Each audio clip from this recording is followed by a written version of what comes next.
Hey guys, you're now listening to the Coaches Network podcast, a podcast aimed at anyone who's passionate about athlete, talent, and personal development. My name's CoachYas, and I'm a UEFA A licensed football coach developer, and content creator.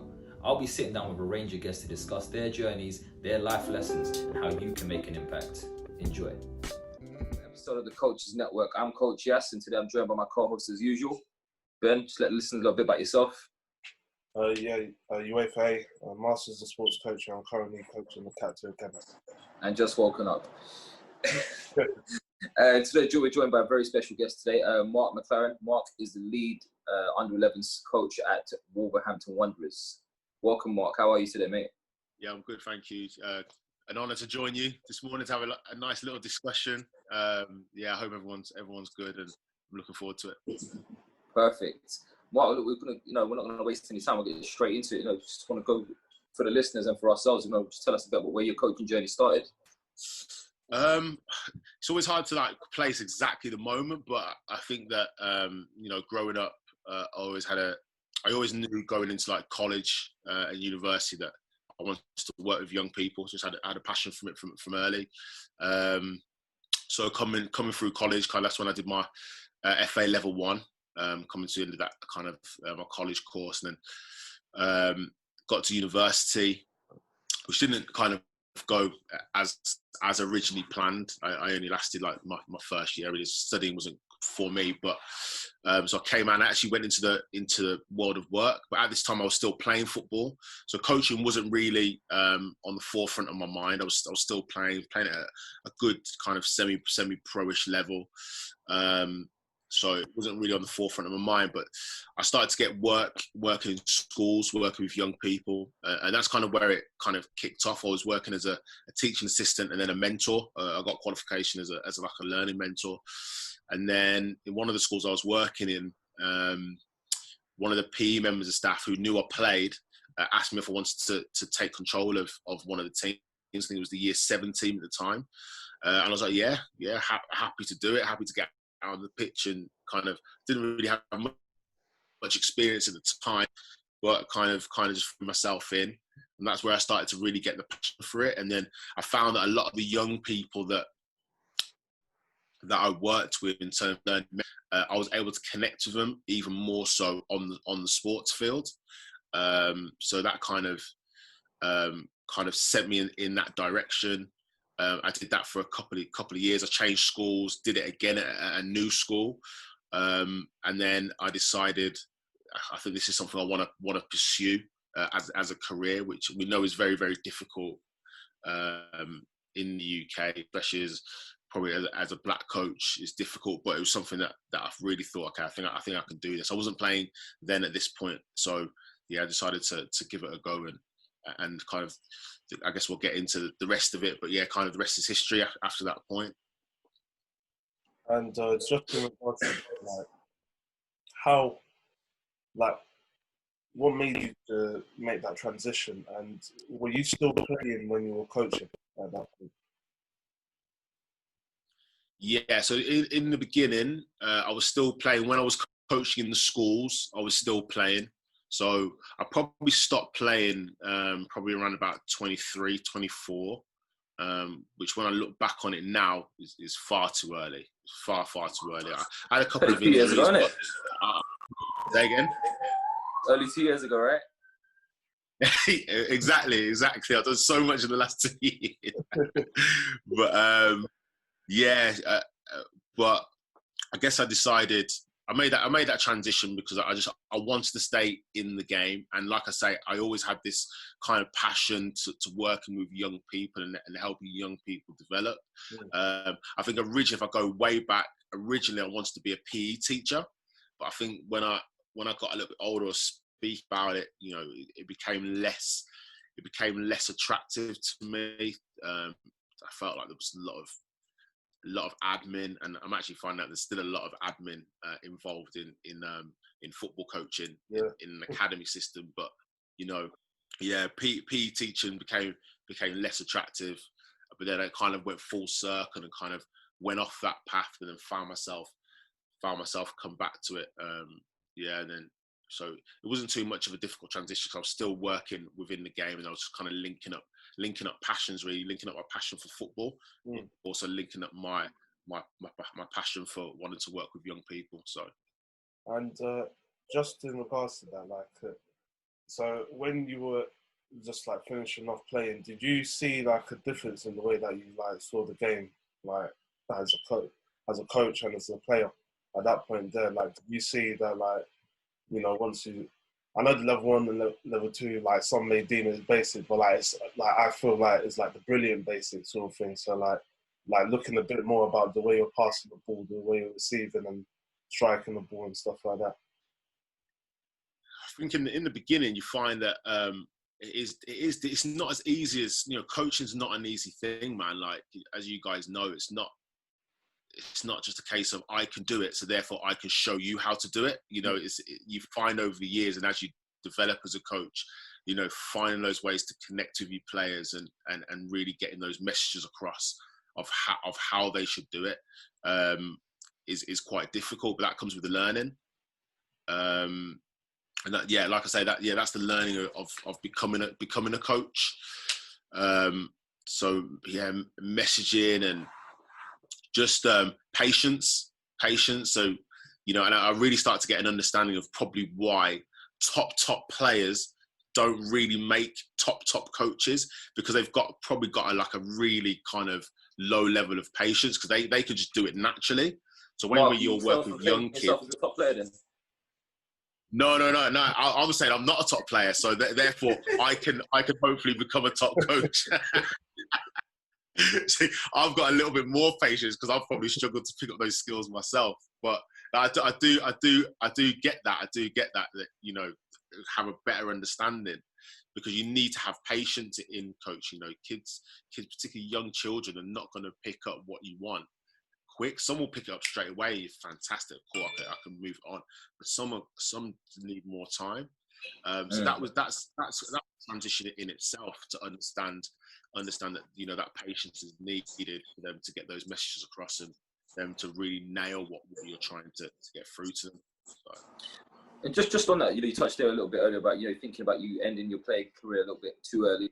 You know, it's a conversation we've had with a few different people over recent weeks, and that if you've got your mind set on becoming a coach, should you, well, not stop playing because you want to become a coach, but should you then just not really focus on playing? Or do you think it's actually beneficial to keep on playing while you are coaching for as long as you can in that respect?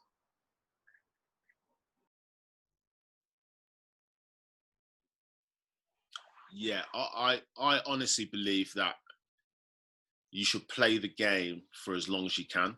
Like that's, you know, the game is the game, man. Like, and it's one of the regrets that I probably have now, is that I feel like I still had a few more years in the tank, even though I don't regret kind of the path that I've taken and where I've ended up now. It's, you know, I'm very, very proud of what I'm doing right now, and coaching at a good level and getting to work with some really top players.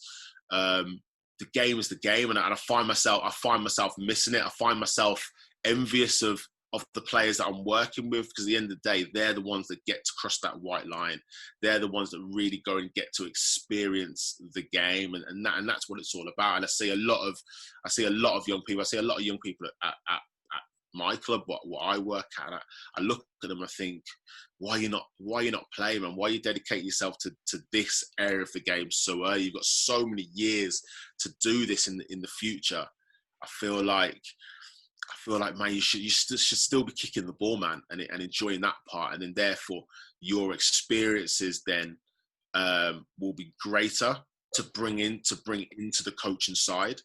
Even things like, and it's not necessarily just on pitch stuff, it's the off the pitch stuff as well, the social side of the game. You know, we talk about, you know, if we were to go into kind of like four corners and we talk about technical, tactical, and all that kind of stuff, well, you know what, the psychological and social side come from sometimes, a lot of the time, in the changing room, the camaraderie between teams, like between teammates and relationships with managers and coaches and things like that. So I just think it's so important, and I think that if you stop playing It's just my opinion. I think if you stop playing when you have the ability to play, particularly if you're a good player, you play at a good level, I think you should carry on. But then obviously you can still do the coaching on the side and get your experience there. It's not like you have to do completely one or the other. But it's when I see young 19-year-olds literally not playing any football and just coaching, and it's almost like, come on, man, play the game. But yeah, that's how I feel about it. Yeah, it kind of feels like when you are still playing and learning your craft and coaching, not that you can not develop it, but you still have that empathy for the players and be able to put yourself in their shoes a lot easier, because you're still in that playing background. You can still see what they're kind of seeing in certain situations, and kind of emphasize a bit with the decision making at times, even if it does seem wrong, but you can understand why they made the decision they did. I just want to harken back a bit to your experience. So, you started coaching now, and you started coaching within schools. Where did it go from there?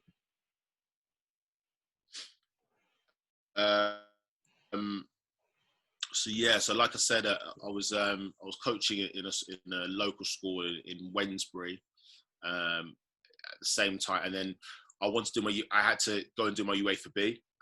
Sorry, not my UEFA B. I'm getting ahead of myself. Had to go and do my level 2. So obviously, as you know, when you do your level 2, you need to be coaching at a club, a grassroots club. So I had a friend who was coaching at Wolverhampton Town at the time, so got in touch with him. I said, look, I'm about to start my level 2.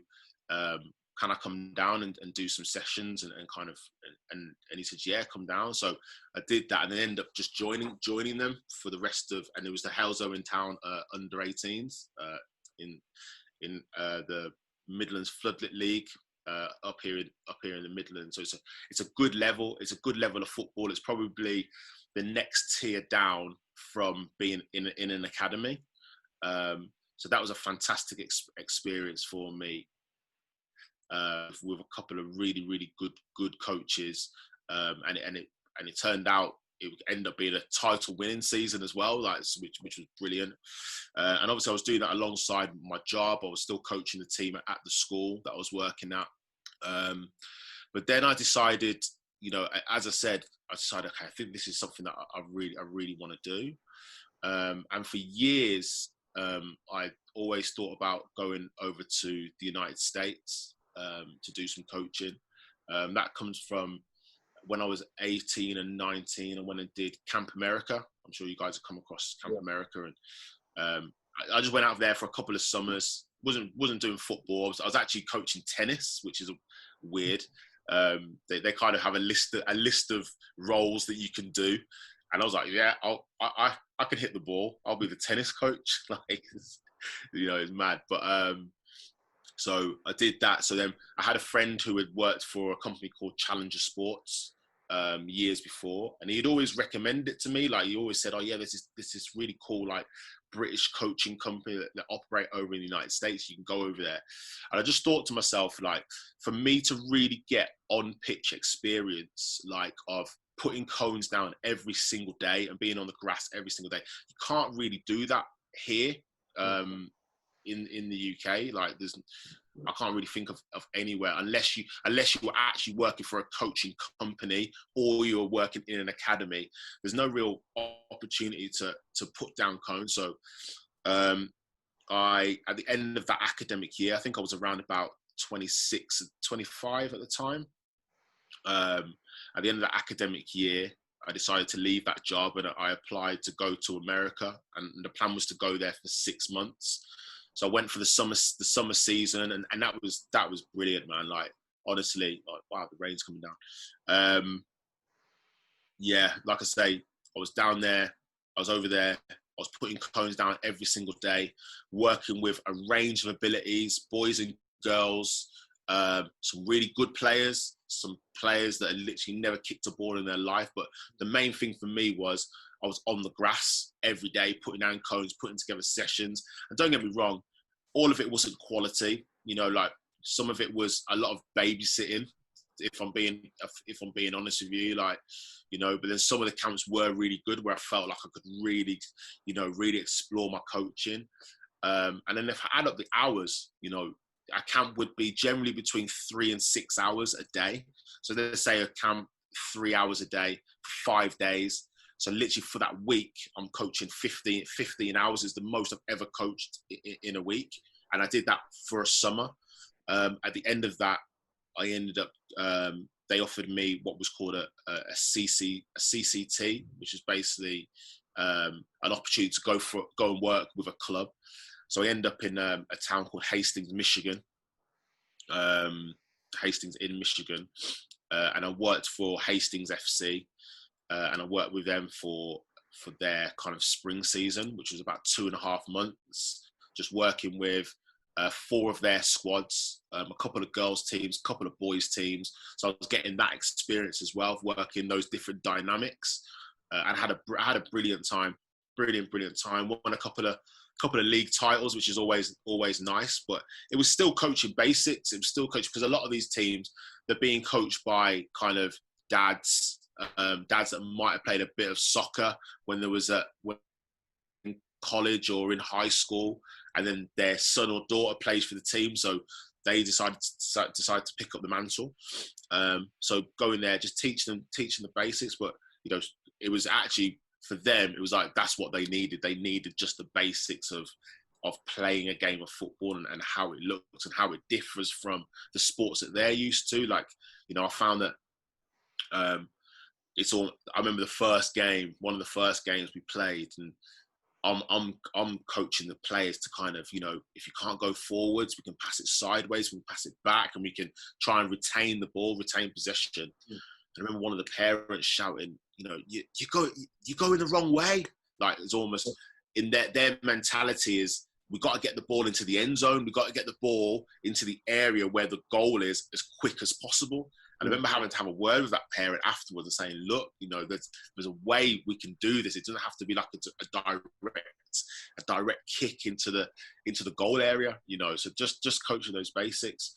So I did that for those 6 months altogether. I came home, and then my mindset kind of went on to wanting to coach, to go out there full time. But I didn't. Sorry, Mark, just want to pause you there for a second. Just sorry. It's a bit of a timeline in terms of, where are we now in terms of years? What year is this? So this is 2012. Okay. 2012 was the year I went, the first year I went out. Okay. All right. Yeah. So you can continue, man. I just wanted to kind of gauge a bit of a timeline. Okay, cool. Yeah. So 2012. So came home. And again, loved my experience. Well, I wanted to go out full time, but they basically said to me that to go out, I need to have a degree because of visa applications and all that kind of stuff. So that was my motivation now to go back to university. Like, I'd always wanted to go back. Like I say, I only lasted a year the first time. I wanted to go back to America. So, you know, I came home, applied for university. This is like in the December time. So obviously the academic year won't start till September. Got a place back at Worcester University, whereas I studied the first time, and then ended up going back to the States again. Did the same thing. Went over in the February, March this time. My original plan was I deferred my university place to the following September. But while I was out there during the summertime, it was actually a conversation with my mother, and we all know how mothers know the way.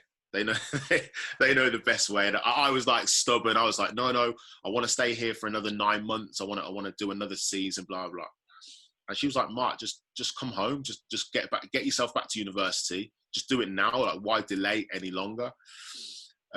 So yeah, that's what I did. I knew she was right. I knew she was correct. So called the university, cut my contract short in the United States, came home and enrolled at uni. And then obviously came home, and then kind of things that are happening. Where I am now was very much linked to that decision to come home early and start that process really. What was the degree that you went on to do there? Sorry, just grab my water. So I originally went and studied the HND because I didn't feel like I was ready to. I've been out of education for like maybe 8 years at that point, in terms of assignment writing, things like that. So I went in on a higher national diploma, so like a foundation degree. And I did that for 2 years. And then lucky for me, I kind of found something that I was really passionate about, something that I enjoyed, and I probably missed that in my education in previous years, through school and through the first time I went. And I did really, really well. So they allowed me to top up to the 3rd year of a sports development and coaching degree. So normally they would let you flip over after year 2, and then you do another 2 years. But luckily for me, they allowed me to go straight onto the 3rd year of a degree. So it was great because I came out of that experience with H&D and a degree, but I had only done 3 years worth of study. Brilliant. Yeah, and just I just want to go back to your American experience, because I feel like it's quite like an interesting opportunity that they do offer into a lot of British coaches there. And like your one sounds like a very positive experience. Well, I've heard some that like they haven't had that much of a positive experience there. Like what, just for the aid of our listeners, for those that may be potentially interested in, going on such a journey like that, what sort of advice would you give to British coaches going abroad and like dealing with the sort of different cultures, like you said about you dealing with that American parent that is saying, let's get to the end zone as quick as we can, sort of thing. What sort of advice would you give for that? I think the first bit of advice I'll give is you have to go and embrace the whole experience. So it's not completely about the coaching. That was my main focus, but I think that a lot of kind of young guys and girls go out there that aren't really football coaches. So if you're serious about football coaching, I think it's a great thing to do, because like I say, it gives you that opportunity to put cones down every single day and coach. Now, if you're not really that interested in the coaching, then yeah, it can be a great experience. You get to do a little bit of traveling because you're literally moving from town to town each week. You're out there for the 4th of July. You can go and spend it in a big city and do all that stuff. And that's fantastic. If that's your focus, that's your focus. But if you're serious about the coaching, you've got to go and embrace the whole experience, and go into work with these people. And then, like I say, I think that understanding that their background in the game, I mean, I think it's getting better now. We all see like MLS now is becoming like quite a major sport over there. Their understanding of the game is increasing all the time.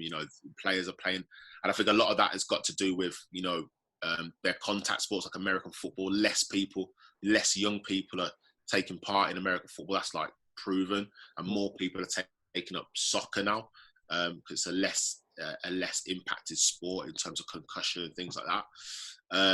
But understand that their knowledge base isn't going to be probably as great as yours. Their experience is not going to be as great as yours. So just embrace that, but be humble with it. I remember going to watch the high school. So the local high school team was playing Hastings High School, and they had this. They were playing a back three. I didn't really understand why they were playing a back three. I think the coach had kind of seen it in a movie or something, or he saw Mourinho play a back three and thought, oh, I'll try that. And like we all know, like to play a back three, that's quite a specialised thing. You can't just wake up one day and say, yeah, I'm going to play a back three today. But he's playing a back three. But the guy that he had in the centre of the three had what they would describe as an awesome leg, right? So you can imagine that. Okay, he's got an awesome leg. He can kick it, man. Like this kid can kick it 60 yards without an issue. But that's all he did. So he'd get on the ball, he'd smash it down the pitch. Crowd would applaud, yeah, hooting and hollering. But it was to no benefit, because all he was doing was literally playing as a quarterback, throwing a Hail Mary into the far end of the pitch. So, but I had a good relationship with the coach, a guy called Ben, and I remember after the game, he invited me over to kind of be involved in the team talk and stuff. And he said, "Oh, Mark, have you got anything to say?" So I said, I just spoke about ball retention, really, again, just about ball retention. And I spoke to this lad, like, I said, "Look, I can see you've got a great right peg. You know, you got a one there. You can do things. You can hit it pretty accurately to where he wants it to go. But, you know, we need to have a bit more ball retention, blah, blah, blah." So I'm going into kind of this with him. They had another game the next day, and I had another conversation with him the next day. And just by him not wanting to use that tool all the time, he just became more effective. Because rather than every time he gets it, bang, bang, bang, it was, okay, I'm going to pass the ball, I'm going to retain. Sometimes I'm going to play short 5-10 yard passes. I'm going to keep it. But then, okay, now I see a great opportunity to do that. Go put it into the wide player, put it into the striker. And they played a harder opponent the next day. It was one of their rivals. And the performance difference was unbelievable. Now, I could sit here and say, yeah, it's all down to me, like my words of wisdom. But I think just that little tweaking mentality of, all right, I don't need to use, even though I know I'm really good at this, I don't need to use it all the time. It's almost like we all know that Messi's maybe the best dribbler in the world, but he doesn't dribble every time he gets it. Look at Yaz, like, look at his, I know I can get you know, or like, you know, and Mbappe's, you know, probably the quickest player we've seen over the last how many years. Do you know what I mean? But he doesn't sprint every time he gets the ball. It's all about moments to use those. Recognizing when and when to apply it. Exactly, absolutely. And I think, so that's where I think maybe in my time then, and we're going back, you know, like I say, this is 2013. So we're going back 7 years ago. So a lot of developments happened since then. Yeah. But just giving them that little bit of kind of my knowledge and my experience really helped them. So my advice to coaches going over there was, you can help, be humble with it. Don't be like, oh, you don't know what you're doing. Like, I'm English, I know exactly. You know, we're still learning. You know, we're still learning how the game's developing and all that kind of stuff as well. So Mark, you know, you touched on there about your time obviously in the States, and you know the importance of you having, I guess, a large amount of hours on the grass in, you know, consistent periods of time. You know, can you just talk to that a little bit? How much of a grounding you think that gave you as a coach? I think it gave me a huge grounding. It really emphasised the effort that's needed in all facets of coaching. You know, like, coaching can be seen, like, I find now as a full-time football coach, you know, I almost feel uncomfortable sometimes when people ask me what I do, because I say, oh, I'm a football coach, and you know, the look is, well, how can you do that for 8 hours a day, 5 days a week? Do you know what I mean? That doesn't make any sense. But we all know that a part of coaching is your organisation skills, you know, your ability to plan, and then your ability to deliver. And because I was doing it at such a high rate in terms of the number of hours, it really became a challenge. So it gave me a real appreciation of that side. It also gave me an appreciation of, like I say, working with the different types of kids, levels of kids that I had the pleasure of working with out there.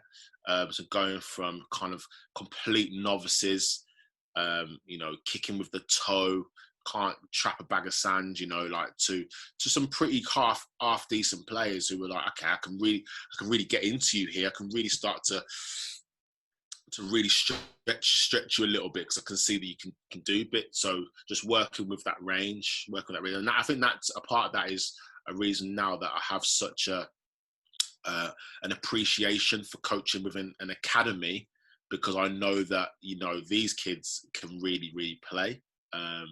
And then at times I do like to go back. I do like to go, like at the minute I'm doing some one-on-one coaching with some grassroots kids that are not anywhere near the level of the boys I'm used to coaching now. But it gives me that level of appreciation. So I think that, yeah, coaching out in the States and doing all that was brilliant for my development as a coach, working with individuals, working with teams. Just give me a really rounded experience of what I'm experiencing now. And I think just touching on that, you know, because our coaches always often ask me, you know, when do I feel like I developed the most? And I always come back to this time about, you know, I think it was about 2016ish, where in that particular season, I was working across maybe 4 different environments, and I was probably on the grass probably about 20 to 25 hours a week. And that if there's a single moment in my journey where I feel like I've had the most development, that was probably during that season, where I think, I'm actually on the grass. I'm actually doing the work every single day. I'm doing it in different environments. I'm really, and it's really challenging me and stretching me in different ways to say, I might be working with a college group on this day, a university group on that day, an academy group on this day. And sometimes we'll be doing the same sessions, but now looking at, how do I adapt it for this group and how do I adapt it for that group? And it's just that constant, being in that environment. But, you've gone from that environment there, 15 hours a week or so, as you touched on there, working in the States. Now, correct me if I'm wrong, but I'd like to assume that probably wasn't the case when you eventually got back into coaching. When you were here, you probably were going back to the grassroots setting initially, maybe working a couple of hours a week. And now, what do you see the differences in that for you? So I came home to obviously, like I say, start my university degree, and I was quite lucky. I say lucky. Right place, right time, right opportunity. I saw an advert for West Bromwich Albion. They were running a kind of I guess a grassroots program. It was called the West Bromwich Albion Colts, which basically became their shadow squad for their academy team. So it was a recruitment tool that they had built up that they could basically pluck these. Have these groups playing who would mirror the academy program. So I applied for it. I didn't have. Sorry, my phone keeps going off. I applied for it. I didn't have my UEFA B at the time, and one of the things they required was a B license. So I applied for it anyway. I emailed the guy called Tom Brady, who was the assistant head of recruitment at the time at West Brom. He actually subsequently went on to be the head of recruitment at Stoke City, and then head of recruitment at Aston Villa. So this guy, in terms of his own career, he's done really well. Assistant Steve Hopcroft, who's a well-known head of recruitment at Aston Villa. He's now the head of recruitment at West Brom. He's now the head of recruitment at Aston Villa as well. He said just apply for it, see how you get on. Okay, cool. So I wrote the cover letter, blah blah. He then gets back to me. He says, "Oh, unfortunately, Mark, you haven't been successful this time. We just feel because you haven't got your B license, and we've had like A licensed coaches apply for the same position." Cool. That's fine. And one thing I did in that moment that I'm really I look back and I say, yeah, Mark, I'm so happy you did that. And not because I knew I should do it. I just felt I should do it. So I emailed him back and said, okay, Tom, is there anything else I could do? And this is kind of advice I would give to anybody in any walk of life, really, but particularly coaches, because that's what we're talking about, and that's who's going to be listening to this. I just said to him, is there anything I could do differently, like in my cover letter? I know I haven't got the B license, so obviously I've got to try and strive to go and get the B license. And he emailed me back and said a couple of bits. He said, like real basic stuff, like, the font you used in your cover letter, that could have been different, or because a couple of things I wrote. I said, brilliant, thank you so much for the feedback. Really, really appreciate it. Boom, close that door, take on that advice. Literally about 2 weeks later, I'm at university, I'm in a lecture, I get a phone call. So I leave the lecture, which I probably shouldn't have done, but leave the lecture to take the call. It's Tom Brady.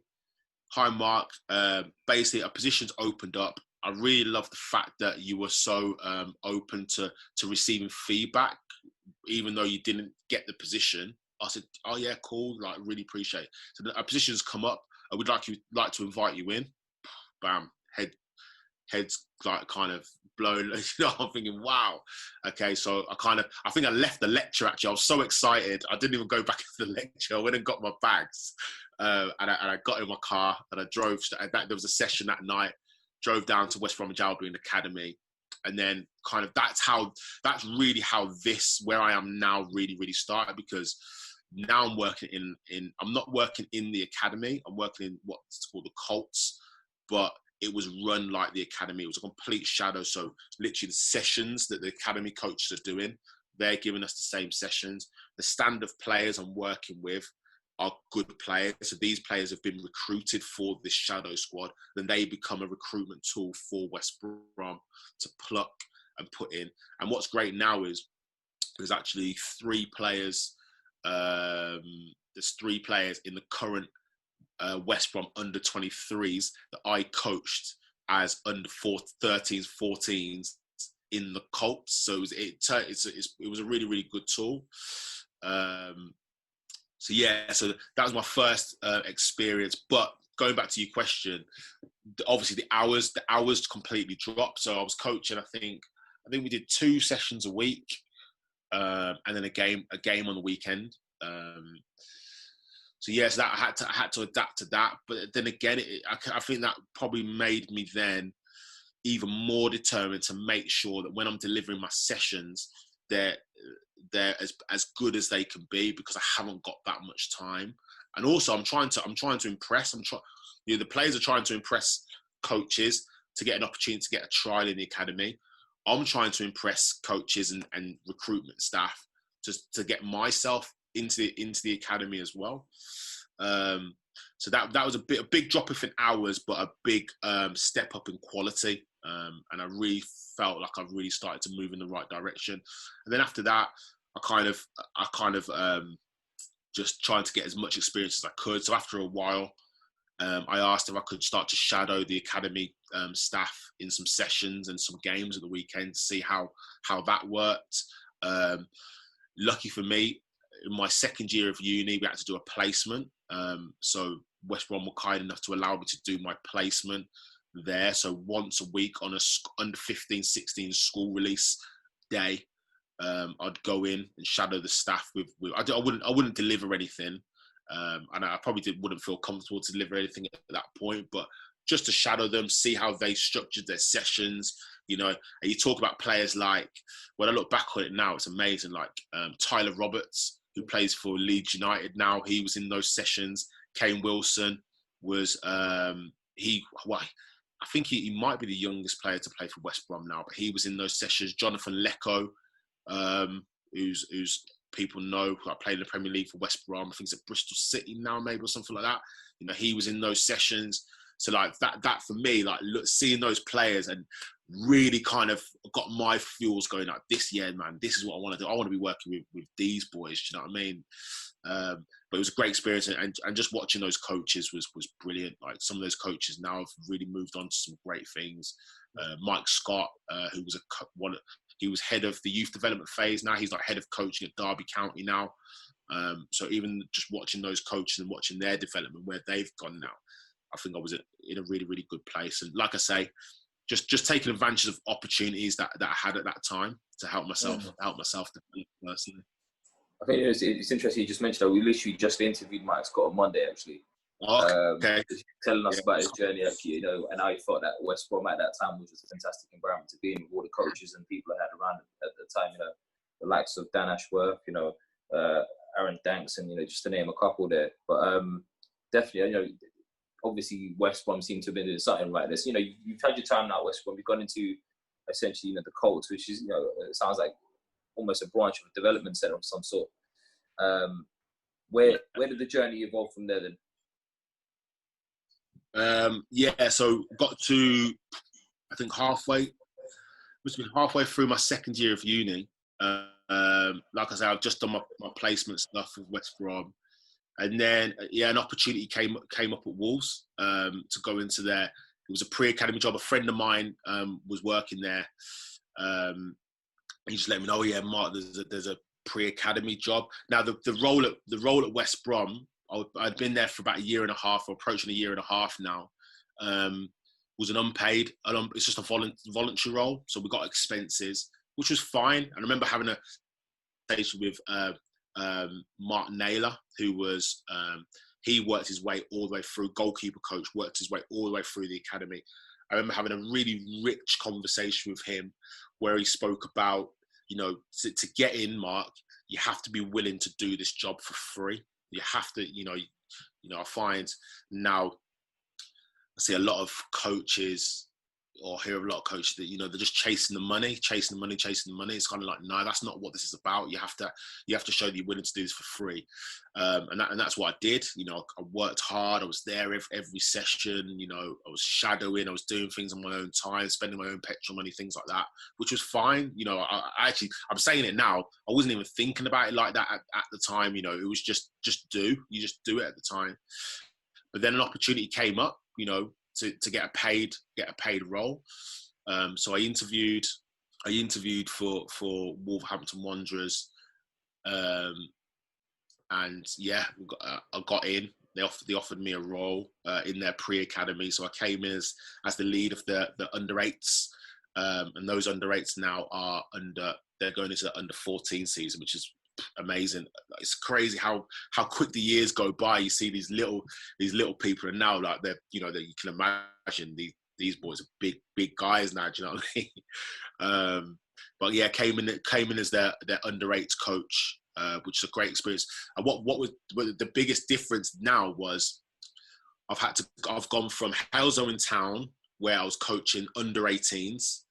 I've gone to America and I've coached in loads of different age groups, but nothing like kind of set. Apart from in those little seasons, like the spring season, I was coaching like under 13s girls, under 10 boys. Then I've gone to the Colts. Now I'm coaching under 13s boys. And now I'm going into Wolves, and now I'm going to go coach under 8s. So now I've got to change it all again. I've got to bring myself kind of to their level. You know, you cannot go and coach under 8s the same as you coach under 13s, the same as you coach under 18s. We know it doesn't work like that. You know, you've got to maybe be a little bit more playful. You've got to get down to their level, sit on the floor with them, whatever's needed to get their engagement. But again, that was a great experience. And then I did that for about 6 months. So I joined in January. I did that until the end of the season. I feel the club felt that I did a good enough job. I did a good job with that group, and then they offered me an assistant role within the academies. I think I went to under 10s then. I was assistant coach for the under 10s within the academy part-time, and that was still and that was like the last year of uni, really. This is what, 2015, 16? This is 15, 16. 2015, 16, yeah, because I graduated 2016. Yeah, so 2015, 16. Yeah, and then to continue that kind of up until now. I towards the end of that year, so that academic, say call it the football season or the academic year, coming towards the end of my degree, I'm doing my dissertation. I'm doing my dissertation at the club, which was again fantastic. Just taking advantage of what you have, I guess. Like, what was that one? I did my dissertation because I'd worked in education's always been a kind of an interesting thing for me. I kind of linked the two, so I did it around academy players' attitudes towards education. So looking at, you know, is there a high importance in education in football clubs from the players' point of view? And if there is, why? If there's not, why? What you find is like?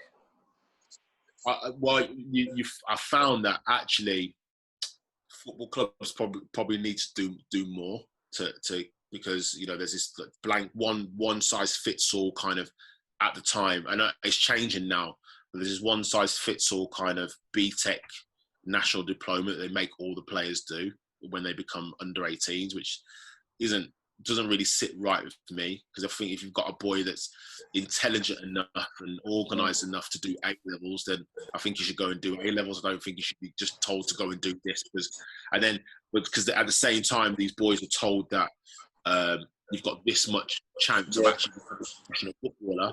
But what we're going to do, we're not going to give you the best opportunity in your education as well. So that doesn't marry up. But a lot of it is home as well, like the attitudes at home. So I interviewed some under 18s players for it, and I had a couple of boys who their parents put a high importance on their education. Therefore, they continue to work really hard with their education, whereas some of the parents, were like, well, you tried to become a footballer. So the kids are like, cool, my parents aren't bothered, so I'm not going to be bothered. So it was just interesting. But then I also interviewed the club as well, and got their kind of view on it. But I think it's getting much, without going off topic, it's getting I think it's important that you touch on that, because I think one of my previous roles when I was working with a group working professional development phase, there's certainly some players come in, talented footballers, but they were really hot on their education, and the club almost had to meet them halfway and be like, well, we're going to, I guess almost tailor the program around you a little bit. So whether they might be training 4 days a week, plus a game, their training schedule looked a bit different. It might be 2 days a week, or it might be 2 mornings a week. I mean, just because they wanted to factor in, obviously still wanted to do A levels or whatever that might have been. They might be saying, right, we're going to have 2 sessions a week with the 18 squad, then another session or 2 might be just for tailoring purposes, working with 16s. Just to make sure you're still getting the contact time, you're still able to get in there and get your education done as well. But I think you're right. There's a lot of these players who are in that environment who've been told, you're not really good. There's not a massive chance that you're actually going to go on and get through and become a pro, but you're still almost expected to put all your eggs in one basket. And then when you don't come out on the other end of it the way you want it to, the club's like, well, there's a lot of clubs anyway that will just say, yeah, we're done with you now. Off you go. Yeah. You've done your BTEC. Go and get a job as a personal trainer or whatever that might look like. Exactly. I think touching on that, I think it's very important. Yeah, because it is, and I think it was an interesting study to do, and I'm really happy I did it. It's gave me insights, and maybe in the future, who knows? I know you're probably going to ask me the question later on, but maybe in the future, like going down the education pathway within football clubs, and looking at that could be a thing for me. Not now. I'm happy doing my football coaching, but maybe down the line. In terms of education, you're talking about more in terms of on the player development side, or actually going into coach education itself? The player development side. So I look at, we've got like a head of education who links in with obviously our partner schools and with our liaison officers that go into the schools, stuff like that. It's really interesting. Something that is an important part of my role now is making sure that the boys are staying on task in their school education. Something that I take pride in. I'll just do drop-ins. I'll just call the school up and I'll just do drop-ins in the school to surprise the players and make sure they're doing what they're doing, because I think it's so important. Jed Ruddy, who is the ex head of the Premier League, being in a conference with him, I think about 2 years ago now, and he spoke about, he was saying a study was done, and he basically said that if you was to group all the in academy football clubs at that time, if you was to group all the foundation phase age groups together and put them in one school, the school would be outstanding in an Ofsted report. If you was to group all the youth development boys, so 12 to 16 in a school, the school would be in special measures. So, and I was like, wow. So that goes to show the level, like, obviously, as you get to 15, 16s now, the dream is now really in sight. So obviously, when you're looking that way, education starts to go in the rear view a little bit, and they start to take the foot off the gas a bit. And maybe as clubs, we need to do a better job of making sure they stay on that task. And I know it is improving. I know it really is improving now.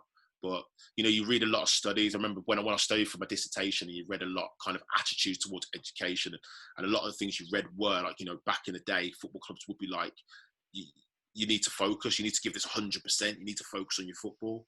When actually, really, no. Yeah, you can focus on your football, but you can also focus on your education as well. It doesn't have to be one or the other. It's possible to do both. And it's great to hear stories now you hear more and more stories of footballers going out and getting degrees alongside their, what our ex-captain Danny Barr, I know he was studying his degree while he was captaining our first team.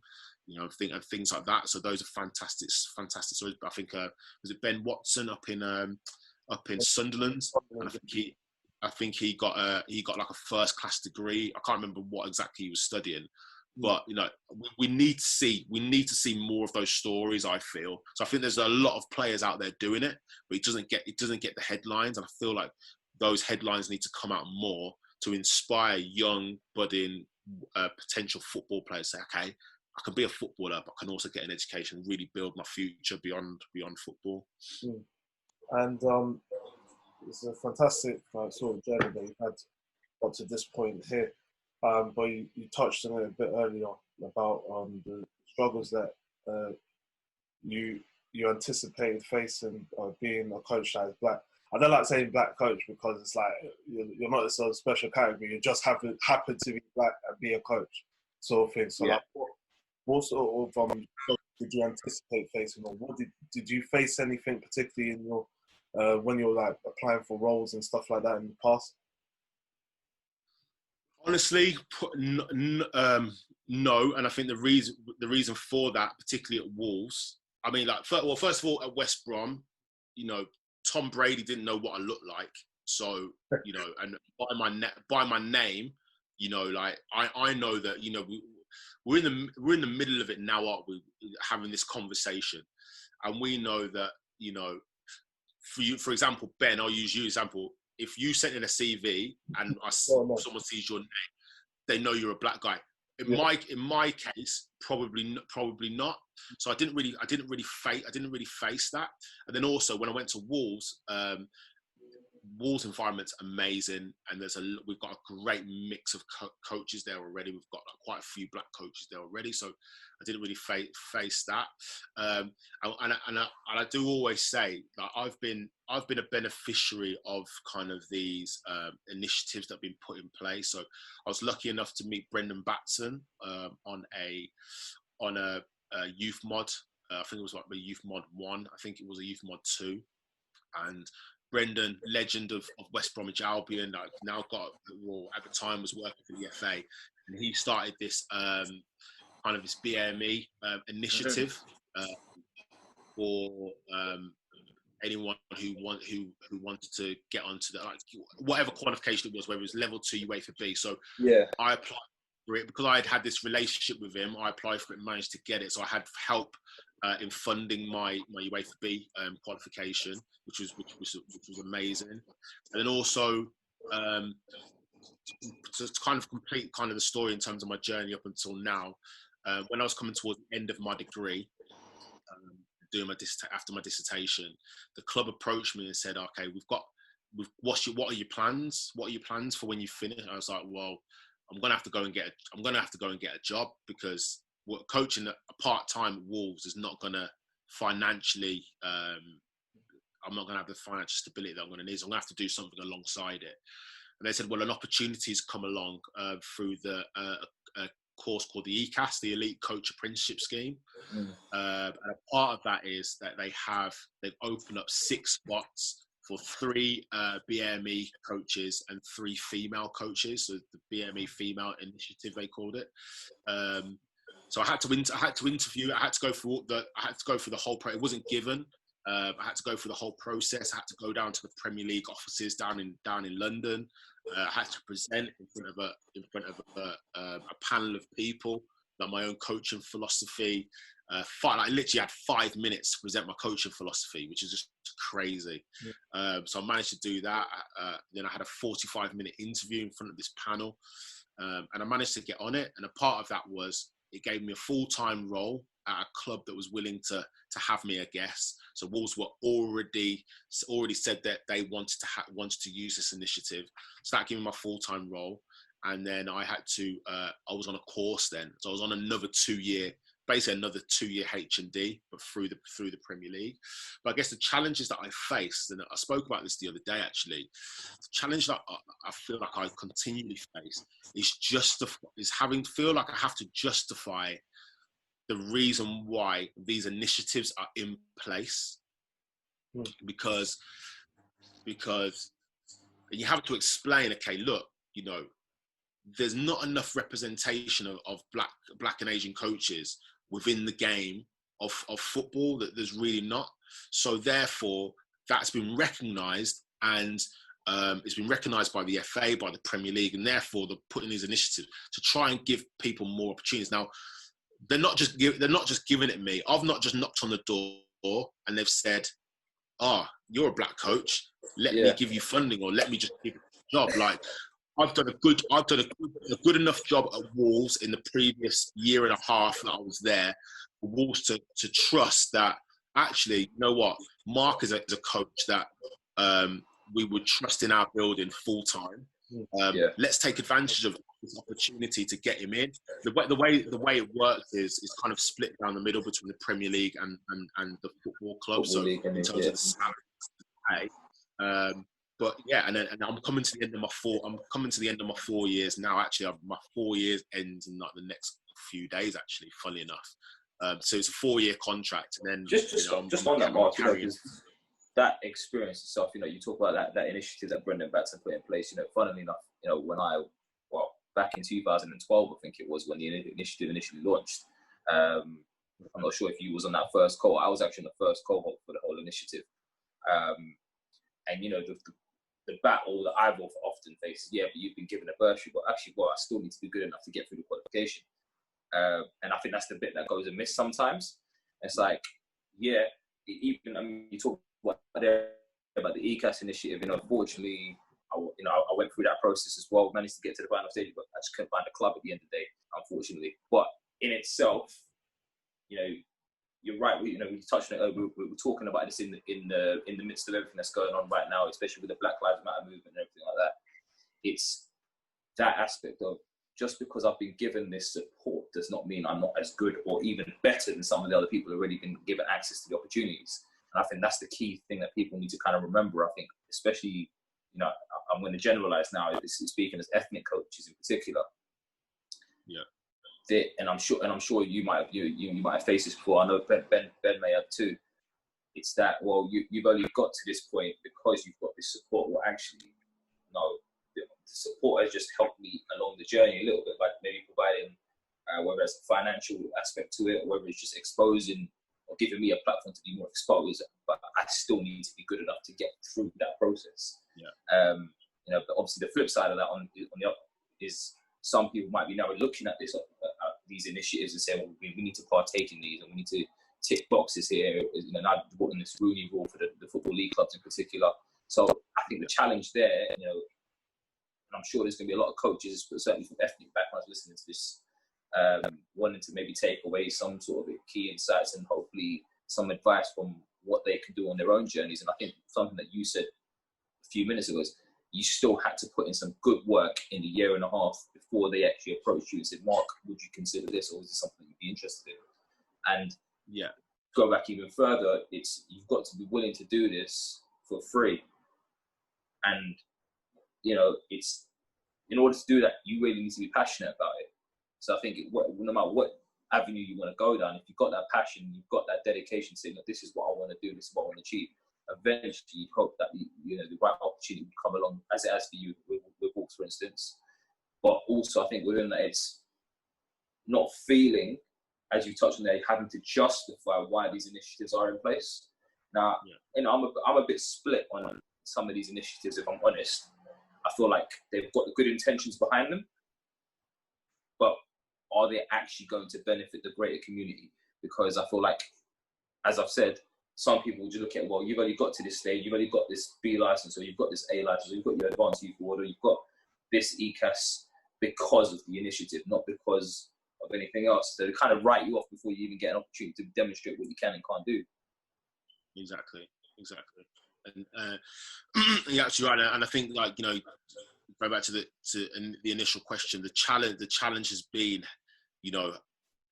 being put on the spot to kind of, like I say, justify it. But like I say, without repeating, I feel like I've done enough work up until this point to say, you know what, Mark, you are a good enough coach. You're just as good, if not better, than any other coach that would come and apply for the same role. And that's why, Wolves, like I say, it's a great club, great environment, but we employ the best people that we potentially can get. and they trusted me. They trusted me. It's an investment. It was a 4-year investment in me as a coach and as a person. And they must have seen something in me. It wasn't just a tick box exercise. Now there are other initiatives, and I'm with you, Yas, in terms of like some of them. You kind of like, okay, is that going to benefit? Like, I'm very, very split on like the Rooney Rule. The Rooney Rule in terms of like at kind of professional level, first team level, because I feel like will people treat it how it's intended? The intention is brilliant. The intention is, let's make sure these ethnic coaches are getting an opportunity to walk through the door and at least interview. But then it's like, okay, yeah, we have to do that. All right, let's just get Joe Blogs through the door. We're interviewing them. We say, do you know what I wonder? Just touching on that though, Mark. What I wonder is, you touched on earlier about Ben as an example. You look at Ben, you don't even see what he looks like, but you already know what to kind of expect. I wonder now what would happen if they start saying, well, do you know what, you've got to leave your name off your CV, and then when you get an email, it's just, hi sir, just let them know whether you're a male or female or whatever your gender is.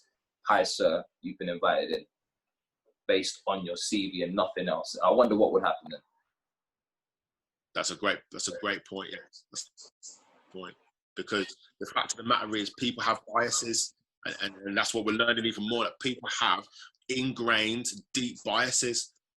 And as soon as they see that name, that name's not, that name's not like mine. That, that's not what I'm used to. All right, I'm already judging you. I don't even need to read anything else on your CV. I'm already judging you, and that's not right, is it? So that's, I like that idea. Maybe we should run with that. Maybe we should we should present that to the FA and the Premier League and say, look, names getting left off. Definitely touching on the fact that that rule.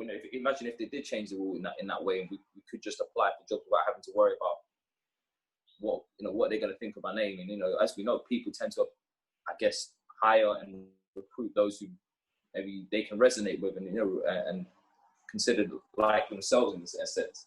I guess one of the questions I would have then, going through some of those challenges.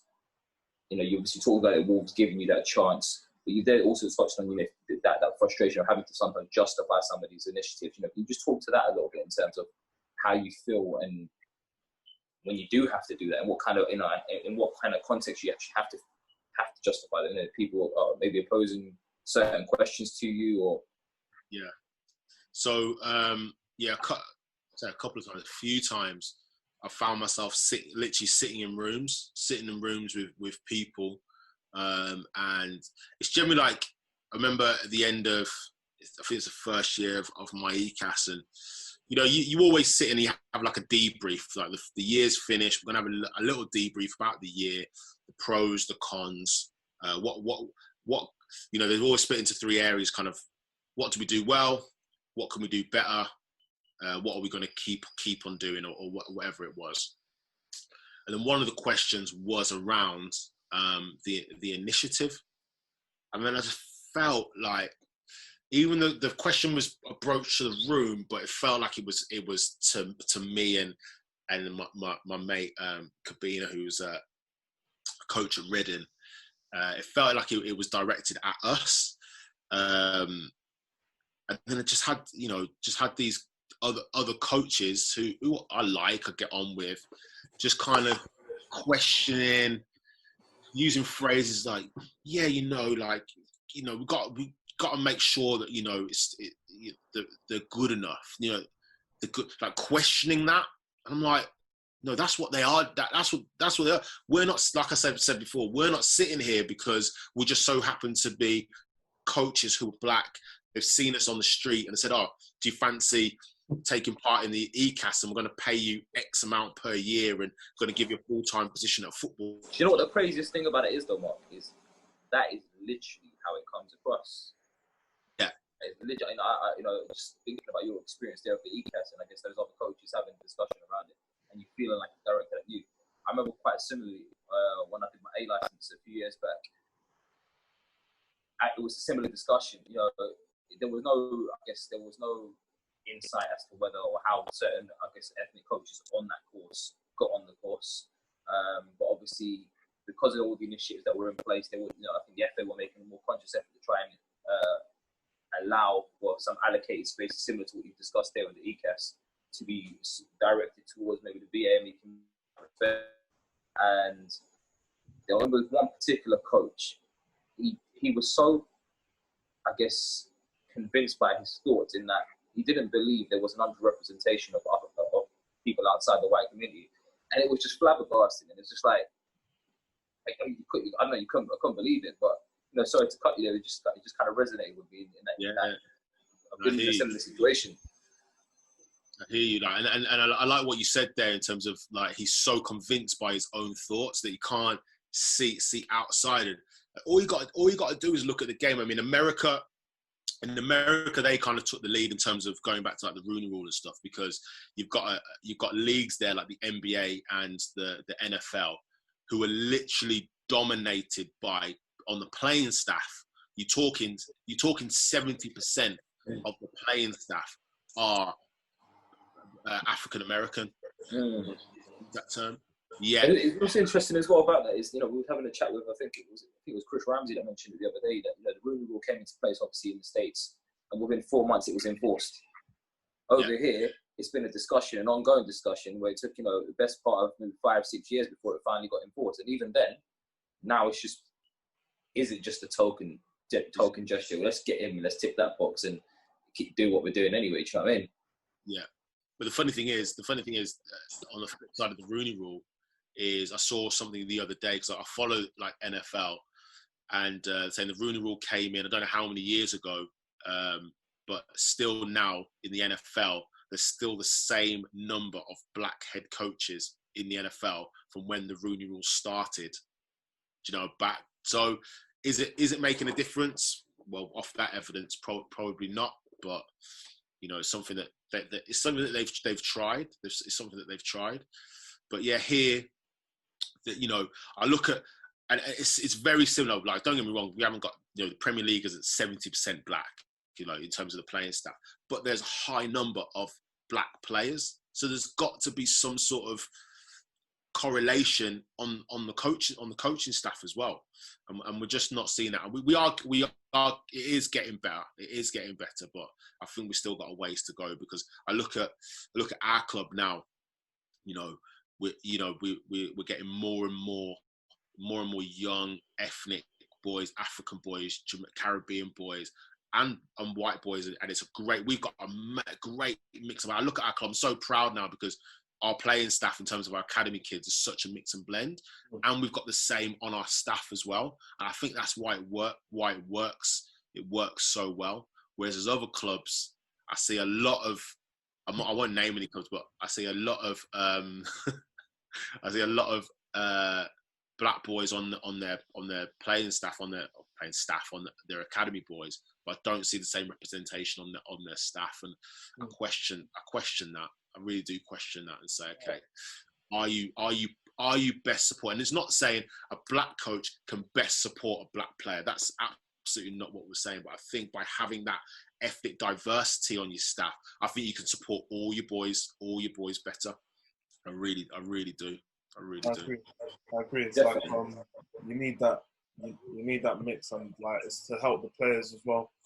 Expose them to different sort of individuals that will coach them, and that will cater for their development as well. So like inadvertently, it will be of a benefit of a club to like mix it up. Like, because at the end of the day, like coaching is coaching, and each individual coach is going to have their individual influences and stuff like that. Whereas if you just have a group of coaches that are all from similar backgrounds, like you're kind of limiting the scope of what a player can do in that sense there, or can see in the game. But going back to it, you are a coach, you're black and not a black coach, yeah. And you already started to touch on it in regards to your ECAS, where you had to do a presentation. What were the fundamentals of your coaching philosophy then? What are the fundamentals of it? So I saw you actually sent this question to me. So my main kind of fundamentals of my coaching is of a transformational coach, because I see a lot, I see a lot of coaches. It's kind of it's transactional. It's, you're the best player, therefore I really, really like you. And yeah, nah, that can't be it, you know. So me, like I say, I strive to be a transformational coach. I strive to try and affect each and every boy that comes into my team, or under my care, if you want to put it that way. And that's why I say I try and go beyond just my on pitch coaching. I really try and take value in learning about the player, about his family, about his background, about his schoolwork, like how he's getting on at school, what he enjoys. Try and encourage boys to do more than just football, because, you know, I really understand, like, the fact is they're playing in an academy, so then the academy becomes kind of the be all and end all of their life almost, you know. But no, I'm like, no, you know, go and do those other things. Go and, you know, you would get a lot of phone calls from parents who are panicking. Oh, little Johnny's been invited to a birthday party on Saturday. But, you know, it might mean that he misses half an hour training. Do you know what? Miss the whole training session. Go to the birthday party. Do you know what I mean? Because, you know, we hear it so much about these young, particularly in academies, these young players, that they get to 18, they get to 19, they get released, they don't get their pro.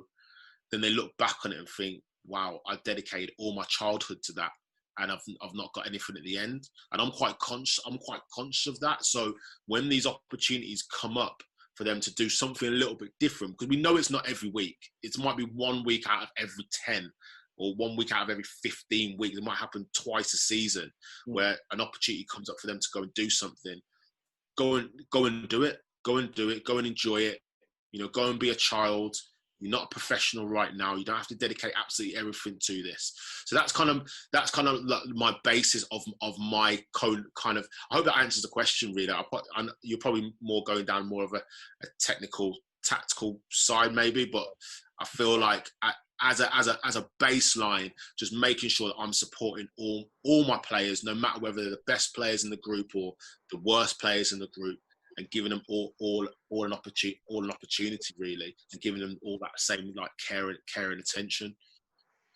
That's what I think. Just on that, Mark, you know, I think, you know, you touched on it. I think a lot of people do automatically associate philosophy with the technical, tactical side of things, but similar to you, for me, it's much more holistic than that. Yeah. Certainly for me, I know if anyone ever asked me what my coaching philosophy is, I say, well, I don't really care how the team plays. I don't really care about all that stuff. I genuinely don't.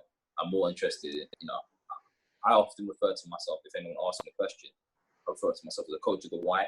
I want you to be fully aware, and I want you to raise your awareness around everything that you're doing and know why you're doing it. So you can have all the skills in the world, do all the tricks in the world, you know, ball mastery might be out of the world, but if you don't know where and when to apply that in a game context, don't mean nothing to me. Exactly. And so, you know, I think certainly to take away from what you're saying, it's definitely a holistic approach in terms of developing the individual as well as the player themselves. Just on that, you know, it'd be interesting to know whether you've had many major influences on that philosophy or throughout your journey that you can kind of link back to, and, you know, what were some of the key kind of takeaways you got from that? And it could be a mentor of some sort.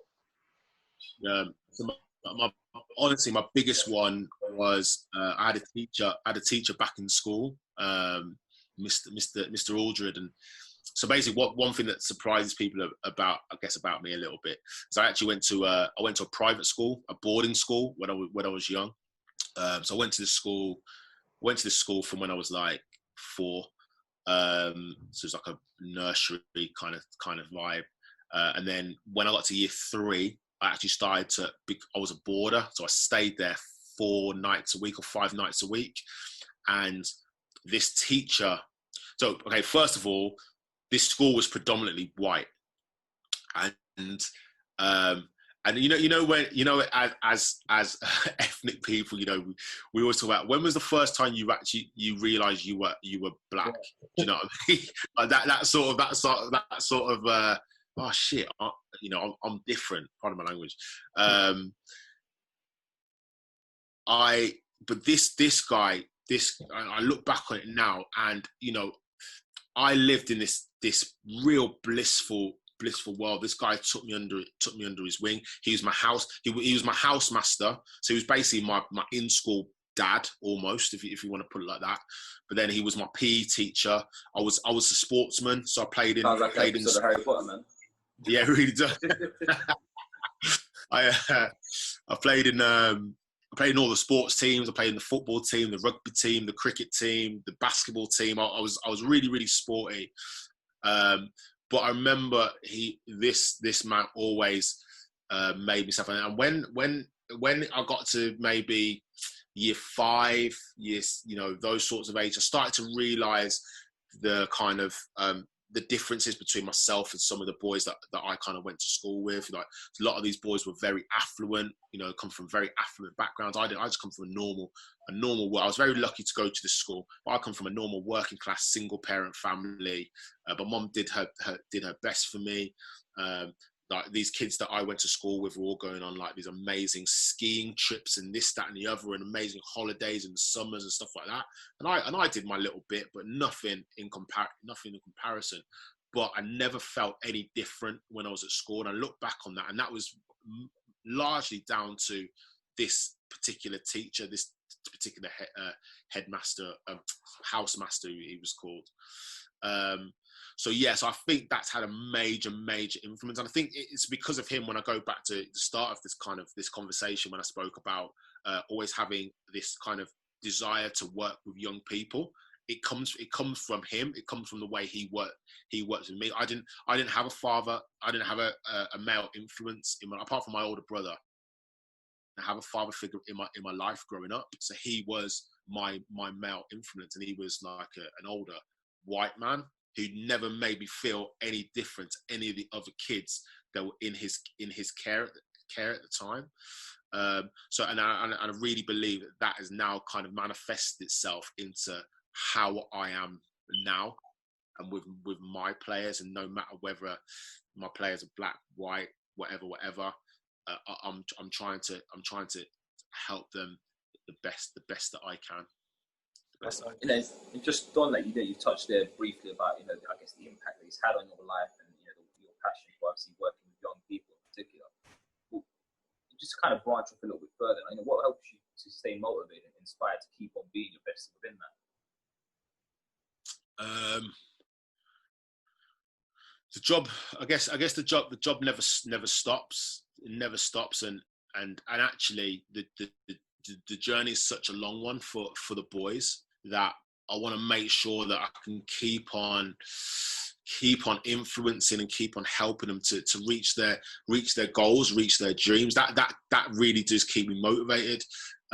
Particularly the boys that do come from less fortunate backgrounds like myself. Like, I wasn't like, don't get me wrong, I'm not going to claim to be really poor and or anything like that, but things weren't easy. My mum was raising 2 boys, doing the best that she could, and that's really given me that grounding to want to stay motivated and help these boys. And that's why, again, I try and go that extra bit. So for example, I had one boy this year. I won't be coaching him next season, but he was having some issues in school, kind of not respecting his teachers, not working to the level that they kind of expect him to. So, man, me and the school doubled up. We went on a full team press, and he had to understand that that's how it is. Sometimes I think these players think, I can get away, I can do this at school, it won't really affect my football. But no, we're going on a full team press. We're going to do it together. 3 branches: me, the football club, the school, and your parents, and we're going to come at you and make you understand. And it can be harsh at the time, but all done with the intentions of, we're doing this for you because we want you to make sure you reach your goals. And whether that goal is to be a footballer, that might not happen. The percentage is very, very small, but I want you to be successful in whatever you choose to do. And that's the only motivation I need, really, to be honest with you. I'm motivated for the future. I'm motivated to see where these boys are. I'm excited to see where these boys are going to be in 5, 6, 7 years' time. Even if they're not playing football, that really excites me. Brilliant. Just on that, you touched there a bit about what's keeping you motivated, and we talked briefly about you being a coach that is a black man, and some of the challenges that you face within that. But overall, what would you say one of the biggest challenges you faced within your coaching journey? You might be something that you're dealing with now, and if it's something you've dealt with and overcome, I just want to tell us a bit about how you've overcome it. That's it. That's an easy one.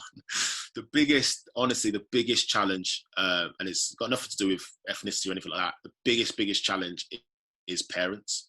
Is parents of the players and managing expectations. When I first came into the academy, I came in with this like naive kind of happy-go-lucky. I'm gonna mix with the parents, and I'm gonna give you everything. I'm gonna explain everything. I'm gonna try and make sure that you're on board, because if I got you on board, that's the best thing. And it is the best thing. But what I found was I was getting hypothetical. I wasn't really getting slapped in the face, but it felt like I was getting slapped in the face, because I'm trying to help your son. There's times where I've got to make really, really difficult decisions. I've got to make selection decisions. I've got to, we're going on a tournament to Portugal, for example. I've got a group of 22 players. I can only select 12. All right, I've got to make a selection. I've preempted this selection's coming. The boys know the selection's coming, but again, I'm having to deal with parents. I'm not treating them fairly. This, that, and the other. My opinion differs from their opinion.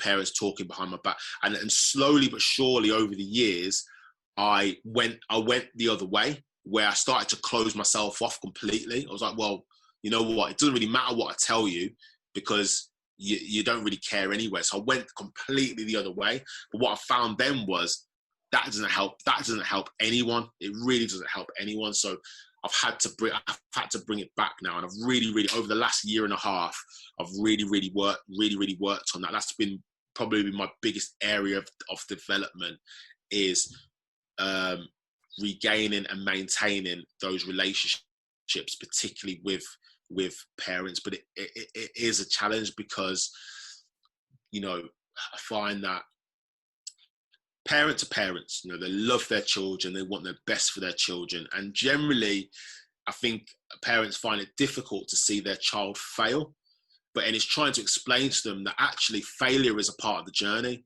Not being able to do something, not being selected for a team, not starting a game, not being selected for a tournament is a part of the journey. But actually what that does is build a resilience. If the child can come back from that, that's going to build a resilience in them. But even when you give them those messages, it's one of those messages where it's almost like, oh, that won't happen to my son. It won't happen. And then when it does happen, it's a surprise, even though we've already told you that the potential is it's going to happen.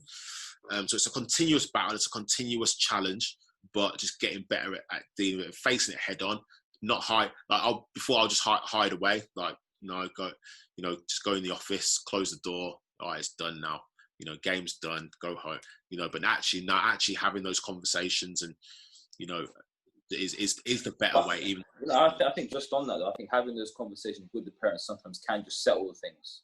Because sometimes if the coach does go missing, hides away in the office, it leaves those questions sitting there waiting, and eventually can cause a bit of frustration from the parents. Yeah, because now their brain is just manifesting, like the thought is just manifesting, and now they're getting their information off other parents who don't know the information. And one thing I always say, listen, if it doesn't come from me, if you haven't received the message, if you haven't heard it from my mouth, it's not true. Do you know what I mean? Because they will talk to each other, they will talk and almost like wind each other up. So like you say, you're absolutely right.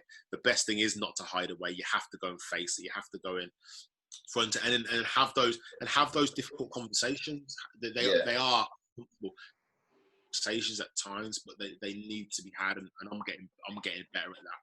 I'm definitely got much better at that. And just on that, what would you say one of your biggest bugbears are when it comes to coaching then? Big bugbears. I'll tell you what a bugbear of me is in academy football. I was actually discussing this with a fellow coach yesterday. is that at our club, we are very, particularly in the younger, and I'm sure all the way through, but, you know, results, like winning, losing isn't, you know, that's like the third, like the last thing really on our mind. Don't get me wrong, we're competitive people, we like to win, but we know that our focus needs to be around development of our individuals, development of our teams, and we believe that if we do that in the right way, then essentially we'll win games anyway, because we have good players. So I feel like one bit of feedback we always get from people when they come to Wolves is they always feel like it's always complimentary. It's always like, you know, Wolves are such a welcoming place. They invited us in. You know, the coaches interact and we talk. So one of my big bugbears when I feel like we don't get that the other way, when it's almost becomes like a rivalry. Like, you know, we're coaching under 10s here. Like, there's no rivalry here. We're in this together. We're coach developers. We're developers of people. You know, let's talk. We could be friendly with one another. Like, you know, the game is the game, and you know, and so there's a couple of places I've been where I felt like I've gone there and, you know, there's no real interaction. It's like the game and name and shame, Mark. Nah, I can't name and shame because I've got to go to these places again. But you know, one club, honestly, and it's really funny because I was starting. You know, we spoke. I'm a Liverpool fan. Like that. That's the club I've always followed. But I would say Man United is one of the best clubs in terms of their academy staff. Unbelievable. Like, so open, so welcoming. You go to their club. The kids, the Man United staff are interacting with your boys. That, you know, they're having a laugh and a joke. They're talking. You go in and have a coffee with them. You sit down. You chat, and that's. I think that's amazing. That's amazing. I remember one time that, you know, they came to play us. It was the first time as a coach I was playing against Man United. So I'm like, all right, here we go, Manchester United. You know, like one of the biggest clubs. You know what I mean? I'm excited. You know, I'm like a little kid. So I'm thinking, like, what my expectation was that they're going to turn up. You know, I'm going to walk into the dome where we're playing. They're going to be drilled. They're going to be like, you know, the boys are going to be running in lines and everything's going to be boom, boom, boom, like really. So I'm thinking I've got to be organised today. So I've got my lads, you know, change rooms ready, you know, get them out, make sure the warm-up's set up. We go out onto the pitch, and honestly, what I saw was the Man United coach had the bag of balls on his back, walks in. Boys are following him. He just empties the balls on the ground, and the kids just went off, started smack. You know that real old school. Don't smash the balls around. You know, like you're getting into that. Nah. These kids were just having the time of their life. You know, they got the balls out. And then literally about 5 minutes before the game started, he got them into a little rondo. They did some passing, and then boom, the game started. He put all the balls back in the bag. He sat on his balls. There's me on the side of the pitch thinking, okay, here we go, Man United. I'm going to have to really get in and coach. And I'm still a young coach this time in terms of my academy career.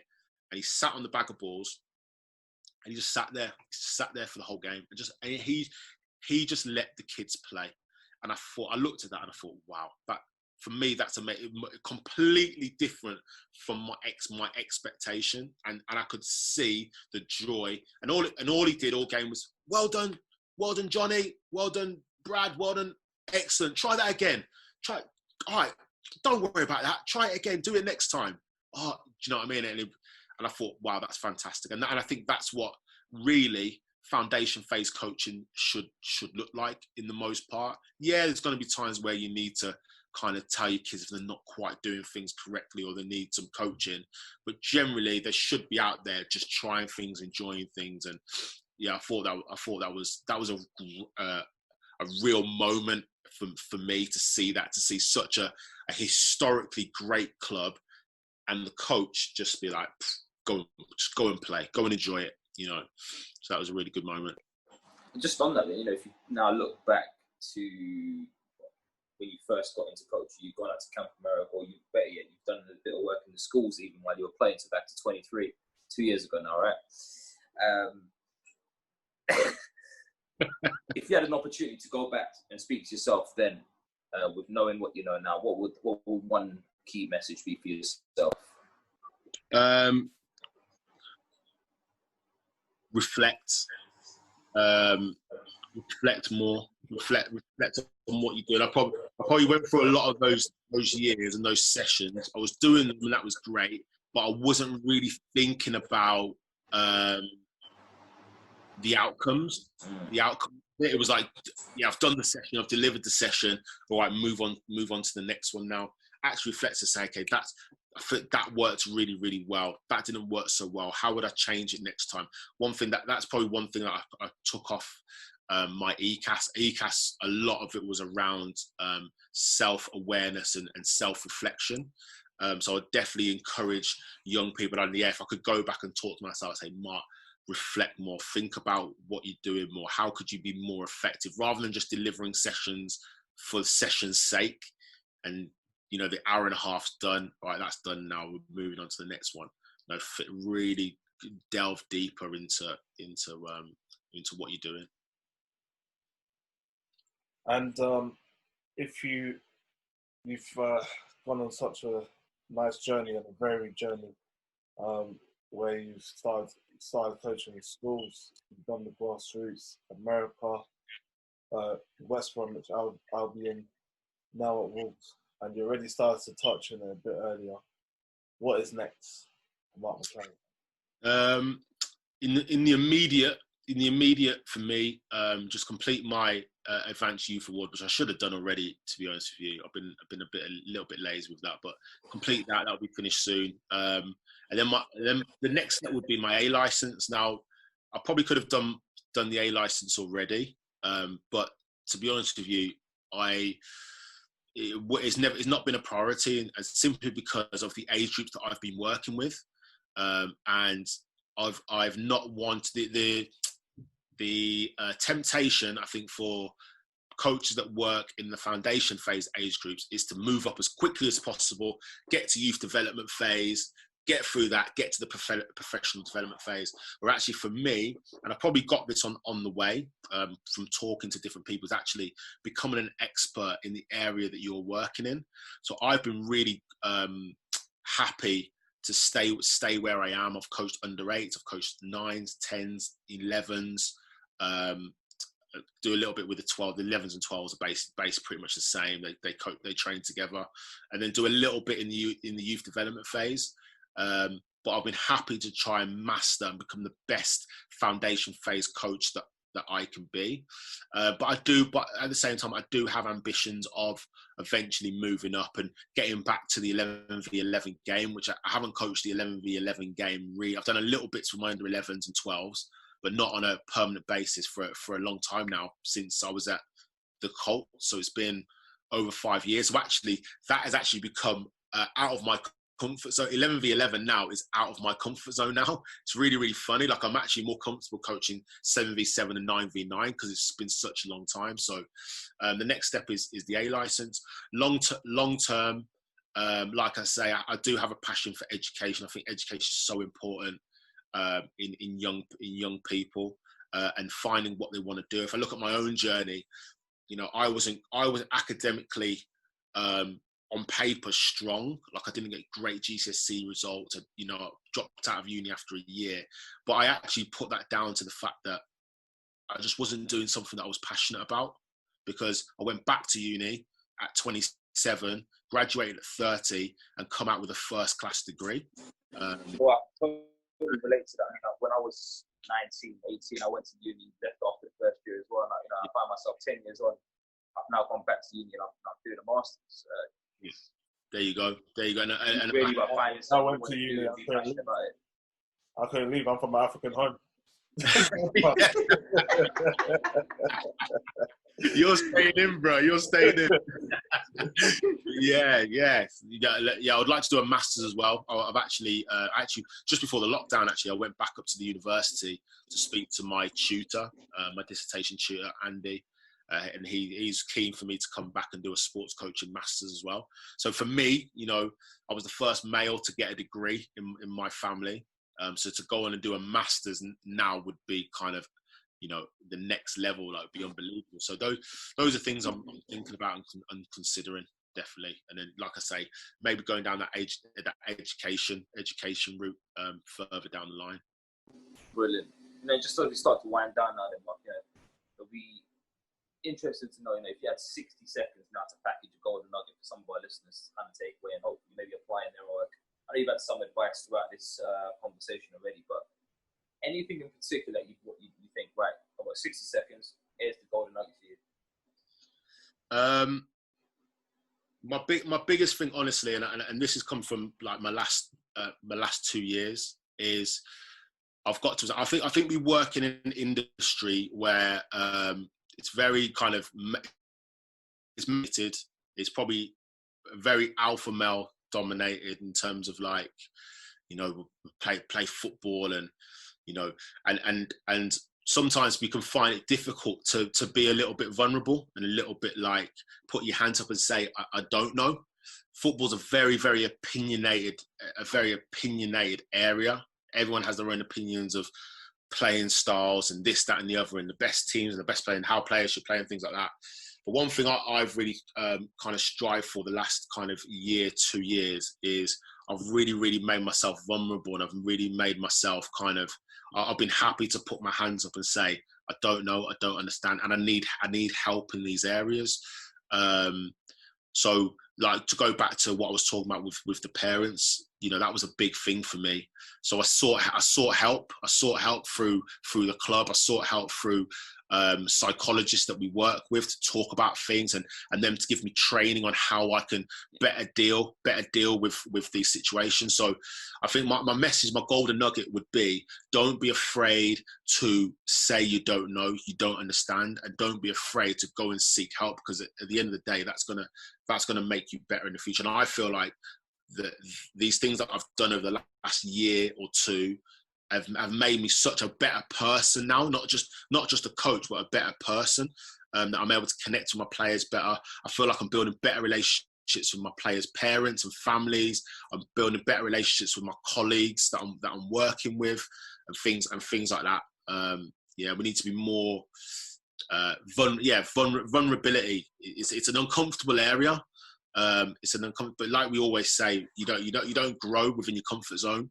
You grow outside of your comfort zone. So that would be my golden thing. I think having that ability to be vulnerable and putting your hands up and saying, I don't know, I need help. I think definitely spot on. I think that self-reflection, that piece there is a massive part to play in any development that anyone does. I certainly resonate. It's something you touched on there about your earlier years as coach. Maybe not spend enough time doing that reflection, but now I find myself reflect on everything more. Did I speak to him? Did I speak to him correctly? Did I intervene at the right time? Could I let it run a little bit longer? Or whatever that could be. And I think just asking those questions is just key to that whole process of development and then, I guess, growing, as you said. But look, there you have it, guys. It's been another fantastic discussion again today. Some brilliant insights. Plenty of golden nuggets for everyone to take away and apply. I just want to say thanks again for tuning in, and as usual, I've been joined by my co-host Ben, but a very special thanks to our guest Marc McLaren. Thank you for being here, Mark. Very, very, I really enjoy that. Talking football, I love it. Brilliant. And on that note, you got anywhere the listeners could get in touch with you if they wanted to?